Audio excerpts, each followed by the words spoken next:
Hello বন্ধুরা, আপনারা কেমন আছেন? আশা করি খুব ভালো আছেন আর সুস্থ আছেন। আমিও খুব ভালো আছি। আজকে নতুন একটা রেসিপি নিয়ে চলে আসছি আপনাদের সামনে। আশা করি আপনাদের ভালো লাগবে। আজকে হবে দুধ পুলির রেসিপি। তো দুধ পুলি আমি কীভাবে বানিয়ে থাকি তো আপনাদের সাথে একটু শেয়ার করব। বন্ধুরা আমার সঙ্গে থেকে পুরো ভিডিওটা দেখুন, ভালো লাগবে আপনাদের। তো বন্ধুরা এখানে দেখুন নারকেলগুলো আমি কুড়িয়ে নিয়েছি। আর এখানে দিয়ে দিচ্ছি খেজুর গুড়, আর হাত দিয়ে একটু ম্যাশ করে দিলাম, মানে গুড়গুলো আর কি ভেঙে দিলাম। এবার কিন্তু আমি এই প্লাস্টিকের হাতাটা দিয়ে ভালো করে মিশিয়ে নিচ্ছি। যতক্ষণে না আঠালো না হবে ততক্ষণ কিন্তু এভাবে নাড়তেই হবে, নেড়েই যেতে হবে, না হলে আবার লেগে ধরবে কড়াইতে। তো দেখুন অনেকটাই কিন্তু আঠালো হয়ে গেছে। তো বন্ধুরা আমি কিন্তু এটা এখন নামিয়ে নেব। নারকেলের খিসাটা হয়ে গেছে, দেখুন সুন্দর কিন্তু আঠালো হয়ে গেছে। এবার কিন্তু নারকেলের খিসাটা তুলে কড়াইতে একটু জল দিয়ে দিয়েছি। আর চালের গুঁড়োটা সেটা কাই করতে হবে, তার জন্য জলের মধ্যে একটু নুন দিয়ে দিয়েছি। এবার কিন্তু চালের গুঁড়োটা দিয়ে দিচ্ছি। আর এই চালের গুঁড়ো কিন্তু আমি বাড়িতে তৈরি করেছি, এটা কোনো কিনা চালের গুঁড়ো নয়। তো এইবার কিন্তু ভালো করে নাড়াচাড়া করে সুন্দর করে জানি কড়াইতে না লেগে ধরে সেইভাবে। আর গ্যাসের আঁচটা কিন্তু একদমই কমিয়ে দিয়েছি, বাড়ানো থাকলে কিন্তু আবার পুড়ে ধরবে। আর এইভাবে দেখুন ভালো করে কিন্তু সুন্দর করে মিশিয়ে নিতে হবে। যতক্ষণে সিদ্ধ না হচ্ছে চালের গুঁড়োটা আর কি, ততক্ষণ কিন্তু এইভাবে নাড়াচাড়া করেই যেতে হবে। দেখুন একটা কিন্তু আঠালো ভাব চলে এসছে, মানে অনেকটাই কিন্তু প্রায় সিদ্ধ হয়ে গেছে। এবার কিন্তু বন্ধুরা এটা নামিয়ে নিয়ে তারপরে হাত দিয়ে ভালো করে একদম রুটি যেভাবে আটা ডো মাখি সেভাবে কিন্তু মেখে নিচ্ছি। ভালো করে মেখে তারপরে আমি একটা প্লেটে তুলে রাখবো। তো সুন্দর করে কিন্তু মাখা হয়ে গেছে বন্ধুরা, এই যে। তো এবার চলুন দুধটা জাল দিতে হবে, যেহেতু দুধ পুলি করবো। তো তার জন্য কিন্তু এখানে 1 লিটার দুধ আছে। তো এই 1 লিটার দুধটাকে এখন ভালো করে বসিয়ে দিয়েছি, জাল হতে থাক।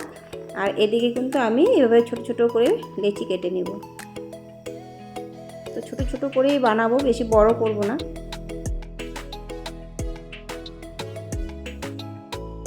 আর ওইদিকে কিন্তু নারকেলের খিসাটা যে দেখা যাচ্ছে এখানে কিন্তু এই বাটিতে আমি তুলে রেখেছি।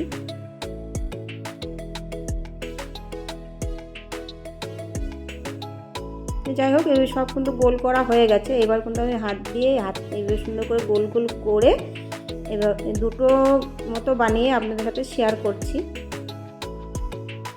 এইভাবে রাউন্ড করে গোল করে বাটির মতো করে নিয়ে এইভাবে কিন্তু খিসাটা এখন দিয়ে দেবো একটু একটু করে।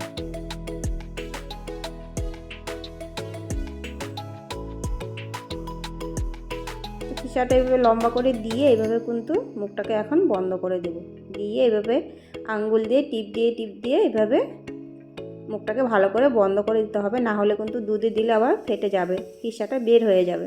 এদিকে কিন্তু সাইডগুলো দেখুন, সাইডে এইভাবে হাত দিয়ে একটু ঘষা দিয়ে সুন্দর করে একটা চোখা মানে টাইপের হয়ে গেছে। তো এইভাবেই কিন্তু আমি সবগুলো বানিয়ে নেব। তো বন্ধুরা আরেকটা আপনাদের সাথে শেয়ার করব।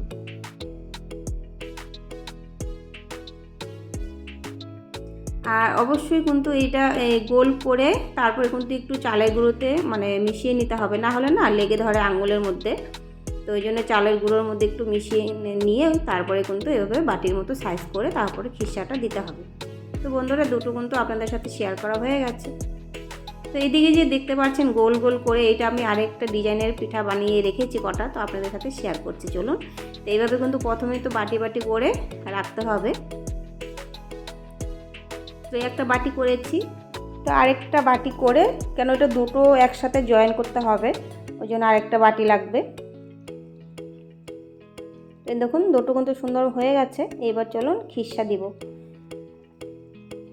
এই যে কিছুটা খিসা নিয়ে নিয়েছি, এভাবে মাঝখানে দিয়ে ওই আরেকটা যে বাটি আছে, হ্যাঁ এইটা উপরে দিয়ে তারপর সাইডগুলো আঙ্গুল দিয়ে টিপে টিপে টিপে টিপে বন্ধ করে দিতে হবে মুখটা। এটা একটা ফুলের মতো একটা ডিজাইন হয়ে যাবে। এইবার এই যে দুটো আঙ্গুল দিয়ে কিন্তু এবার টিপ দিয়ে সুন্দর করে একটা ফুলের ডিজাইন হয়ে যাচ্ছে। এটাও কিন্তু আমি দুধ পুলির মধ্যে দিয়ে দেবো, এটাও দুধেরই সিদ্ধ হবে। দেখুন কি সুন্দর একটা ফুলের মতো হয়ে গেছে ডিজাইন।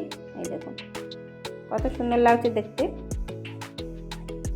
এই যে সাইডটাও সুন্দরই হয়ে গেছে। চলুন এবার কিন্তু দুধটা অনেকটাই শুকিয়ে গেছে, 1 লিটার দুধ জাল দিয়ে কিছুটা শুকিয়ে গেছে। এবার অল্প দুধ তুলে নেব, বাটিতে তুলে নিয়ে তো কিছুটা তুলে নিলাম। এবার কিন্তু এই যে গুঁড়ো দুধটা অনেকটাই দিয়ে দেব, দিয়ে মিশিয়ে নিব। এই দুধটা কিন্তু আমি যখন পুলিগুলো দিয়ে দেবো দুধের মধ্যে, তার উপর দিয়ে কিন্তু এই পাউডার দুধটা দুধের সাথে মিশিয়েছি যে সেটা কিন্তু দিয়ে দেব। এবার চলুন পিঠাগুলো যে বানিয়েছি পুলি পিঠাগুলো সেগুলো কিন্তু দুধে দিয়ে দিচ্ছি। এবার কিন্তু পিঠাগুলো দিয়ে তারপরে কিন্তু যে দুধটা গুলিয়ে রেখেছিলাম বাটিতে সেটা কিন্তু দিয়ে দিয়েছি। এবার কি করব বলুন তো, এবার কিন্তু ঢেকে দিতে হবে। আর গ্যাসটা মানে একদম কমানো আছে, আর কমিয়ে রাখতে হবে, না হলে কিন্তু নিচ দিয়ে কড়াইয়ের নিচ দিয়ে লেগে ধরবে। যাই হোক, এদিকে আমি 5 মিনিটের মতো ঢেকে রেখেছিলাম। ঢাকার পরে ঢাকনাটা খুলে এদিকে কিন্তু 4-5টার মতো এলাচ দিয়ে দিচ্ছি ভেঙে।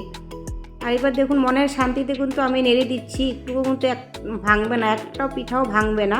আর যদি আমি ঢেকে না দিতাম তাহলে কিন্তু যদি নাড়াচাড়া করতাম তখন দিয়ে, তাহলে কিন্তু ভেঙে যেত সব পিঠা। তো একটা পিঠাও কিন্তু ভাঙবে না, একটাও ভাঙিয়েও নি।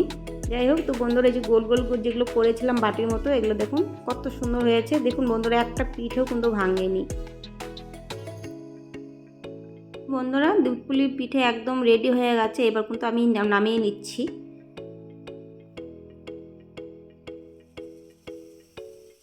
দেখুন একটা পিঠেও কিন্তু ভাঙেনি, সুন্দর করে সব পিঠে নামিয়ে নিয়েছি। এবার চলুন একটা পিঠে আমি ভেঙে দেখাচ্ছি ভিতরে খিস্সাটা।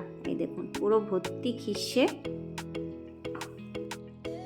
তো বন্ধুরা, আমি একটা প্লেটে বেড়ে আপনাদের সাথে শেয়ার করছি, দেখুন। আর আপনারা চাইলে কিন্তু খেজুর গুড়ের রস দিতে পারেন। তো আমরা একটু মিষ্টিটা কম খাই যেহেতু, তার জন্য কিন্তু রসটা ব্যবহার করিনি।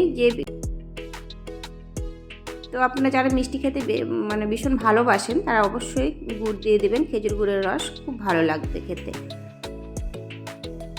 বন্ধুরা, দুধ পুলির রেসিপিটা কেমন হয়েছে কমেন্ট করে কিন্তু অবশ্যই বলবেন। আর যদি ভালো লাগে একটা করে লাইক দিয়ে দেবেন। আর নতুন বন্ধুরা যারা আছেন তারা সাবস্ক্রাইব করে পাশে থাকবেন। তো বন্ধুরা, আজকের মতো এখানেই নতুন নতুন রেসিপি নিয়ে আবারও আসার চেষ্টা করব আপনাদের সামনে। টাটা, বাই বাই, ভালো থাকবেন সবাই।